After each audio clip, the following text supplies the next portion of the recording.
जय श्री कृष्ण। आप सभी को ज्येष्ठ मास के 19वां दिन की ढेरों शुभकामनाएं। और आज हम सुनेंगे ज्येष्ठ मास अध्याय 19 की पवित्र कथा। इससे पहले आपने हमारे चैनल पर ज्येष्ठ मास के पिछले अध्याय 18 की पवित्र कथा सुनी थी। भक्तों, अध्याय से पहले हम सभी गुणगान करेंगे सीता नित्य नेम की कहानी। यह कहानी सीता माता कहती थी और श्री राम इसे सुना करते थे। एक दिन श्री राम भगवान को किसी काम के लिए बाहर जाना पड़ गया तो सीता माता कहने लगी कि भगवान, मेरा तो 12 वर्ष का नित्य नियम है, अब आप बाहर जाएंगे तो मैं अपनी कहानी किसे सुनाऊंगी। श्री राम ने कहा कि तुम कुएं की पाल पर जाकर बैठ जाना और वहां जो औरतें पानी भरने आएंगी उन्हें अपनी कहानी सुना देना। सीता माता कुएं की पाल पर जाकर बैठ जाती है। एक स्त्री आई, उसने रेशम की जरी की साड़ी पहन रखी थी और सोने का घड़ा ले रखा था। सीता माता उसे देख कहती हैं कि बहन, मेरा 12 वर्ष का नित्यनेम सुन लो। पर वह स्त्री बोली कि मैं तुम्हारा नित्यनेम सुनूंगी तो मुझे घर जाने में देर हो जाएगी और मेरी सास मुझसे लड़ेगी। उसने कहानी नहीं सुनी और चली गई। उसकी रेशम जरी की साड़ी फट बनती गई, सोने का घड़ा मिट्टी के घड़े में बदल गया। सास ने देखा तो पूछा कि ये किसका दोष अपने सिर लेकर आ गई है। बहू ने कहा कि कुएं पर एक औरत बैठी थी, उसने कहानी सुनने के लिए कहा, लेकिन मैंने सुनी नहीं जिसका यह फल मिला। बहू की बात सुनकर अगले दिन वही साड़ी और घड़ा लेकर सास कुएं की पाल पर गई। सास को वही माता सीता बैठी मिली तो माता सीता ने कहा कि बहन, मेरी कहानी सुन लीजिए। सास बोली कि एक बार छोड़, मैं तो 4 बार कहानी सुन लूंगी। राम आए, लक्ष्मण आए, देश के पुजारी आए, नित्यनेम का नेम लाए, आओ राम बैठो राम, तपी रसोई जियो राम, माखन मिश्री खाओ राम, दूध बताशा पियो राम, सूत के पलका मोठो राम, शाल दुशाला पोठो राम, शाल दुशाला ओढ़ो राम, जब बोलूं जब राम ही राम, राम संवारे सबके काम खाली, घर भंडार भरेंगे, सबका बेड़ा पार करेंगे, श्री राम जय राम। सास बोली कि बहन, कहानी तो बहुत अच्छी लगी। कहानी सुनकर सास घर चली गई और उसकी साड़ी फिर से रेशम जरी की बन गई। मिट्टी का घड़ा फिर सोने के घड़े में बदल गया। बहू कहने लगी, सासू माँ, आपने ये सब कैसे किया। सास ने कहा कि बहू, तू दोष लगा के आई थी और मैं अब दोष उतार कर आ रही हूं। बहू ने फिर पूछा कि वह कुएं वाली स्त्री कौन है। सास बोली कि वे सीता माता थी, वे पुराने से नया कर देती हैं, खाली घर में भंडार भर देती हैं, वो लक्ष्मी जी का वास घर में कर देती हैं, आदमी की जो भी इच्छा हो उसे पूरा कर देती है। बहू बोली कि बासी कहानी मुझे भी सुना। दो सास बोली कि ठीक है, तुम भी सुनो। और सास ने कहानी शुरू की। राम आए, लक्ष्मण आए, देश के पुजारी आए, नित्यनेम का नेम लाए, आओ राम बैठो राम, तपी रसोई जियो राम, माखन मिश्री खाओ राम, दूध बताशा पियो राम, सूत के पल का मोठो राम, शाल दुशाला पोठो राम, शाल दुशाला ओढ़ो राम, जब बोलूं जब राम ही राम, राम संवारे सबके काम खाली, घर भंडार भरेंगे, सबका बेड़ा पार करेंगे, श्री राम जय राम। कहानी सुनकर बहू बोली कि कहानी तो बहुत अच्छी है। सास ने कहा कि ठीक है, इस कहानी को रोज कहा करेंगे। अब सास बहू रोज सवेरे उठती, नहाती धोती और पूजा करने के बाद नित्यनेम की सीता की कहानी कहती। एक दिन उनके यहाँ एक पड़ोस की औरत आई और बोली कि बहन, जरा सी आंच देना। तो बोली कि आंच तो अभी हमने जलाई ही नहीं। पड़ोसन ने कहा कि तुम सुबह 4 बजे से उठकर क्या कर रही हो।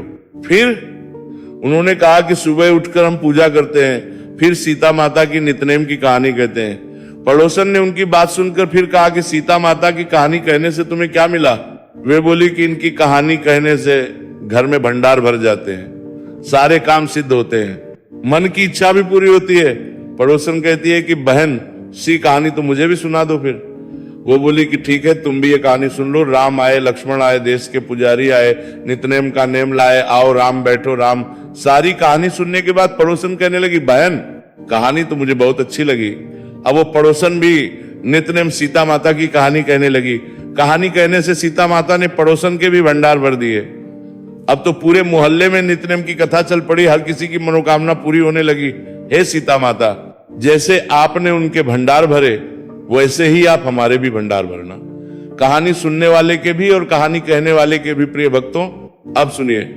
ज्येष्ठ मास महात्म्य कल से आगे की कथा कपिल आश्रम अत्यंत ही एकांत और मनोहर तीर्थ था, जहां के दर्शन के आचार्य कपिल मुनि ने वर्षों तक तप किया था। कहा जाता है कि आज भी अनेक भक्तजनों को कपिल मुनि के साक्षात दर्शन होते हैं। आश्रम के चारों ओर झाड़ियां और हरे भरे पेड़ पौधे शोभा में वृद्धि कर रहे थे। कपिल मुनि ने मूर्तिमंत होकर नीलकंठ का स्वागत किया। ऐसा मनोहर देखते ही नीलकंठ को ध्यान करने की उमंग पैदा होती थी, तो वे स्नान के पश्चात ध्यान में लीन हो गए। वे ध्यान दशा में इतने एकाग्र हो चुके थे कि 6 दिन बीत जाने पर भी उनका ध्यान नहीं टूटा। अब देवगण आकुल व्याकुल होने लगे। उनको लगने लगा कि नीलकंठ अगर इसी प्रकार ध्यान में लीन रहेंगे तो धरती पर फैले हुए अधर्म का नाश कैसे होगा। सभी देवता नीलकंठ की स्तुति करने लगे। पृथ्वी मानो नीलकंठ के चरणों में आतुर भाव से प्रार्थना करने लगी। अंततः नीलकंठ ध्यान से जागृत हुई। फिर उन्होंने सभी को अभय वर देते हुए धर्म की पुनः स्थापना का संकल्प लिया और दक्षिण की ओर प्रस्थान करने दिया। चलते चलते संध्या हो गई तो वर्णी एक गांव के पास आ पहुंचे, जहां ग्रामवासी बैठे हुए आपस में बातें कर रहे थे। नीलकंठ ने उनसे पूछा कि यहाँ योगी यति के रहने का कोई स्थान है क्या।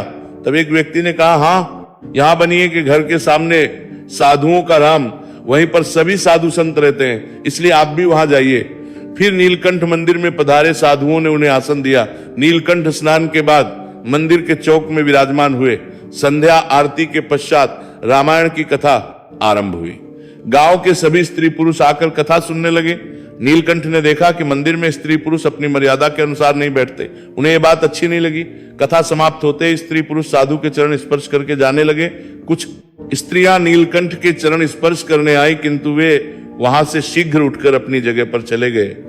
उनको ये बात भी देखने में आई कि कुछ स्त्रियां आश्रम के साधुओं के हाथ पैर दबाने की सेवा कर रही हैं। साधुओं का इतना अपवित्र व्यवहार देखकर बाल योगी को घृणा वे धर्माचरण में हो रही शीतलता को बर्दाश्त करने वाले बिल्कुल नहीं थे। तो उन्होंने साधुओं से कहा कि आप लोग रामायण की कथा तो करते हैं, परंतु धर्म का पालन क्यों नहीं करते। शास्त्र आज्ञा के अनुसार साधु स्त्रियों को सीधा उपदेश तभी नहीं दे सकते।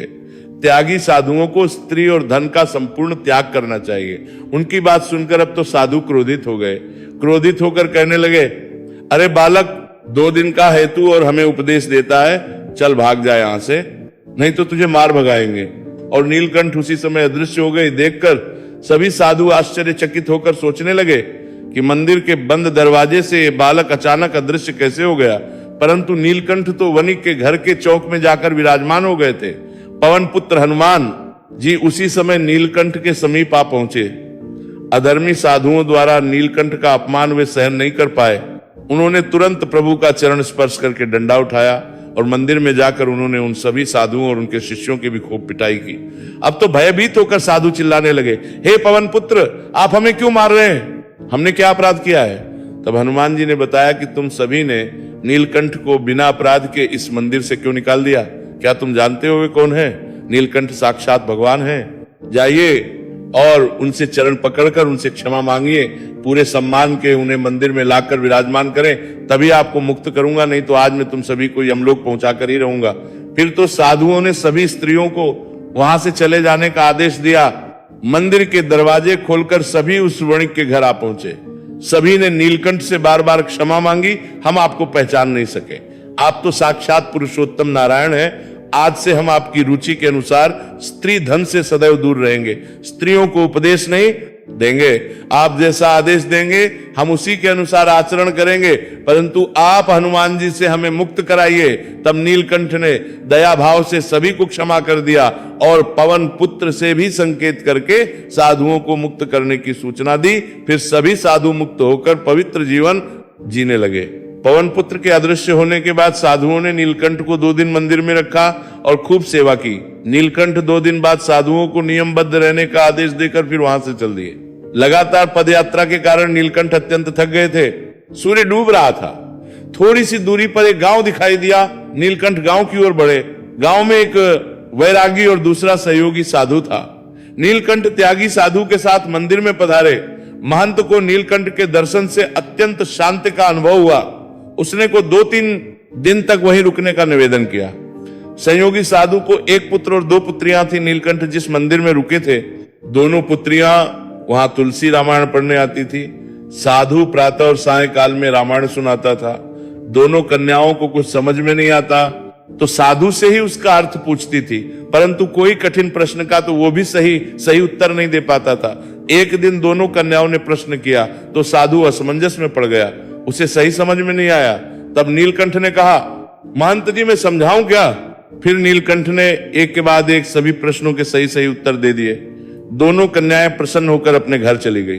उन्होंने अपने माता पिता को सारी बातें बताई और कहा कि नीलकंठ बाल ब्रह्मचारी हैं, अत्यंत तेजस्वी हैं, ईश्वर मूर्ति है, इसलिए हम उन्हें अपने घर भोजन के लिए बुलाएंगे। पुत्रियों की सुनकर माता पिता को अत्यंत जिज्ञासा हुई। वे आग्रह पूर्वक नीलकंठ को अपने कृष्ण मंदिर में ले आए। उस ब्राह्मण की पत्नी अत्यंत भावुक थी। उसने स्वादिष्ट भोजन पकाया, दूध, मलाई, मक्खन, दही, सागर के कटोरे भरकर रख दिए। नीलकंठ ने भोजन कर लिया। तब ब्राह्मण ने आग्रह किया कि आप मेरे घर में ही निवास करें। मैं अपने पुत्र जयराम दास को आपकी सेवा में रख रहा हूं, आप यही निवास। इस भाविक दंपत्ति के भावग्रह के कारण नीलकंठ कुछ दिन तक वहीं रुके।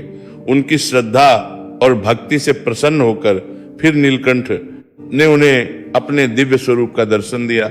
जयराम दास को नीलकंठ से अत्यंत प्रीति हो गई थी। दिन रात वह नीलकंठ की सेवा में तत्पर रहता था। संयंक प्रातः नीलकंठ जयराम दास को शास्त्र और योग विद्या सिखाते थे।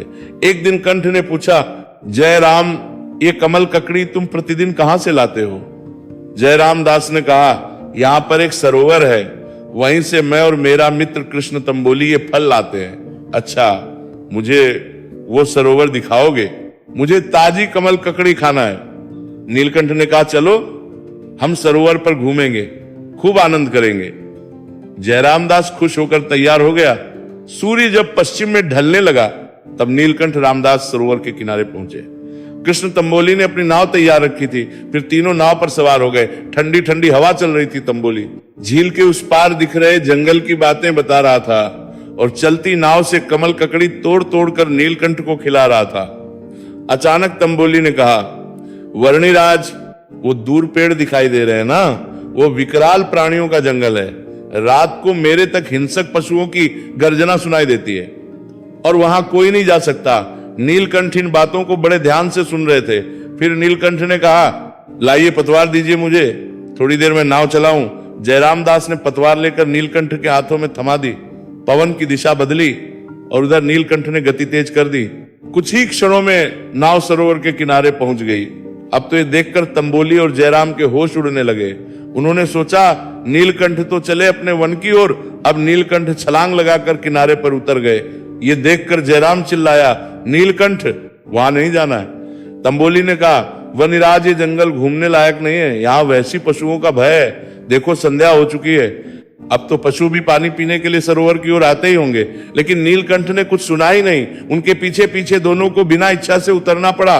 तंबोली मना करता रहा, लेकिन नीलकंठ वन में बढ़ते चले गए। पशुओं की गर्जना से दोनों के हृदय में कंपकपी छूट रही थी। अचानक दूर से एक चीख सुनाई दी। तंबोली और जयराम थर थर कांपने लगे। सूखे पत्तों की चरमराहट सुनाई दी। डालियों पर बैठे परिंदे उड़ गए तो दो बंदर कूदकर पेड़ की सबसे ऊंची टहनियों पर चढ़ गए और झाड़ियों में अचानक कुछ हलचल हुई और एक भयंकर भालू नीलकंठ की ओर दौड़ कर आया। नीलकंठ, तंबोली और जयराम ने पुकार लगाई और निकट के पेड़ पर चढ़ गए। उनके तो होश ही उड़ गए थे। गला डर के मारे सूखने लगा था। दोनों डालियों पर चिपक कर पुतले की तरह स्थिर हो गए। ये भालू तो निश्चित ही नीलकंठ को मार डालेगा। इस विचार से दोनों फटी आंखों से नीलकंठ और भालू की ओर देख रहे थे। दोनों ने कि भालू नीलकंठ के समीप आकर झुक गया है। उसकी आंखों से झरझर आंसू गिरने लगे। फिर नीलकंठ ने भालू को आशीर्वाद देते हुए कहा, अब जाइए। भालू फिर से एक बार नीलकंठ के चरणों में झुका और देखते ही देखते झाड़ियों में अदृश्य हो गया। अब तो नीलकंठ ने तंबोली को आवाज लगाई और दोनों मित्र थर थर कांपते हुए पेड़ से किसी तरह नीचे उतरे। लेकिन दोनों अब तक बड़े बुरे भयभीत थे। उन्हें देखकर कंठ ने कहा, चलिए वापस घर चलते हैं। अब तीनों झील के किनारे पर खड़ी नाव में सवार होकर तेजी से घर की ओर चल दिए। कुछ दूर जाने पर तंबोली ने पूछा, वर्णिराज, ये भालू आपको देखकर शांत क्यों हो गया और वो रो क्यों रहा था? कौन था वो और आपको प्रणाम करके फिर चला क्यों गया?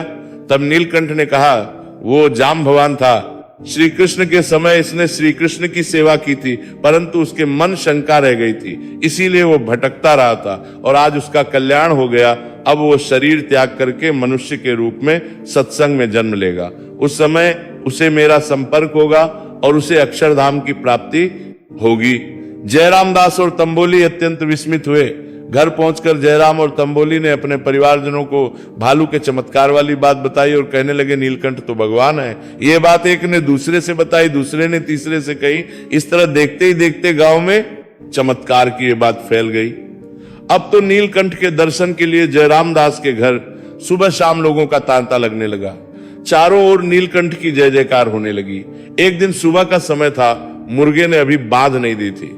नीलकंठ जागे और जयराम दास की तथा भालू का कल्याण हो गया है, ये सोचकर उन्होंने गांव से प्रस्थान करने का निश्चय किया। घर के सभी सदस्य भी गहरी निद्रा में थे। नीलकंठ धीरे से कमंडलू लेकर दरवाजे पर आए। दरवाजा अपने आप खुल गया और नीलकंठ शीघ्र ही जंगलों की ओर निकल पड़े। पाव फटी मुर्गे ने बांध दी। सूर्य की हल्की किरणें आकाश में छाने लगी। जयराम दास की माता ने उठकर देखा तो नीलकंठ बिस्तर पर नहीं थे। उन्होंने सोचा शायद स्नान करने गए होंगे। उन्होंने सरोवर तट पर जांच की, वहां पर भी नहीं मिले। जयराम और उसके पिता ने गांव की गलियां ढूंढ डाली, जगह जगह नीलकंठ को खोजा। वन में देखा, फुलवाड़ी में देखा, लेकिन नीलकंठ तो कहीं पर भी नहीं थे। जयराम और उसके माता पिता की तो भूख प्यास ही उड़ गई और सारा गांव भी उदास हो गया। सभी ने सोचा हमारी तो कुछ गलती नहीं हो गई, नीलकंठ हमें रोता छोड़कर क्यों चले गए होंगे। उधर की माता आकुल व्याकुल हो उठी। उन्होंने जयराम को तैयार किया, एक पोटली में भोजन रखकर कहा, बेटे नीलकंठ प्रभु जहां कहीं भी मिले तुम उन्हें वहीं से वापस बुला लाना। उनके बिना हम कैसे जिएंगे। हमसे कोई अपराध हुआ हो तो क्षमा मांगना, परंतु नीलकंठ को वापस लेकर ही आना। नीलकंठ तो हमारे भगवान है। और जयराम निकल पड़ा नीलकंठ की खोज में। उधर नीलकंठ जगन्नाथ दिशा में बड़ी तेज गति से जा रहे थे। अचानक उन्होंने पीछे से पुकार सुनी, अरे नीलकंठ वर्णी। नीलकंठ ने मुड़कर पीछे देखा तो जयराम दास दौड़ता हाँफता पुकारता हुआ आ रहा था। 20 दिन की खोज के बाद आज कहीं जाकर जयराम दास को नीलकंठ का संसर्ग हो पाया था। जयराम दौड़कर नीलकंठ के चरणों में लिपट पड़ा, महाराज हमारे अपराध को क्षमा कर दीजिए, हमारी भूल क्षमा कर दीजिए, चलिए वापस चलिए, अब मैं आपको आगे नहीं जाने दूंगा। मेरे माता पिता कर रहे हैं, उन्हें खाना पीना कुछ भी अच्छा नहीं लग रहा, दिन भर रोते रहते हैं, सारा गांव भी उदास हो गया है।